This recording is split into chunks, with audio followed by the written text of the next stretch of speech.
Hey folks, it's Andrew, and let's talk about Zoom. So suddenly, we're all having to think about teaching and learning and meeting and interacting with our coworkers virtually, which is something we probably don't have a lot of practice doing. So I want to offer you a top 5 list of things to think about so that you can host good Zoom meetings. Number 1, you got to learn the tool before you learn with the tool. So you got to remember that this is new. Try meeting with a friend first. Sign up somebody who is just your friend and have a meeting with them so that you can click around and push all the little buttons and figure out what everything does. How easy it is to get in, how to send the invites, how to end the meeting, things like that.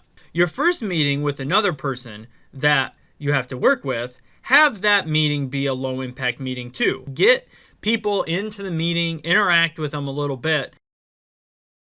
Number 2, consider your video and audio production quality. So ideally, you would be sitting in a place where your camera is right about eye level without anything overly distracting behind you. All your bright lights shining onto your face and not behind you, which might mean you need maybe some extra lighting at your desk. And for audio, a headset mic is really quite useful, and also try your best to find a spot to sit that isn't going to be too echoey. Number 3, manage your Zoom settings. So make sure you check with your organization for 2 reasons. 1, they may be able to set you up an account that gets you additional settings and features.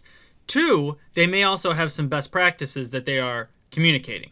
For example, so turn your host video off so that you don't start with your video active. You have to actively turn that on. Make sure you're allowing computer and telephone audio. Turn off your personal ID when scheduling meetings so that it always generates a fresh URL. Require passwords for coming into the meetings. This keeps people from Zoom bombing you and coming in when they weren't invited. Default to only allowing yourself as the host of the meeting to screen share. You can change this during the meeting if you have people who want to share. Your organization may also recommend other best practices, so please touch base with your leaders to see what they would recommend.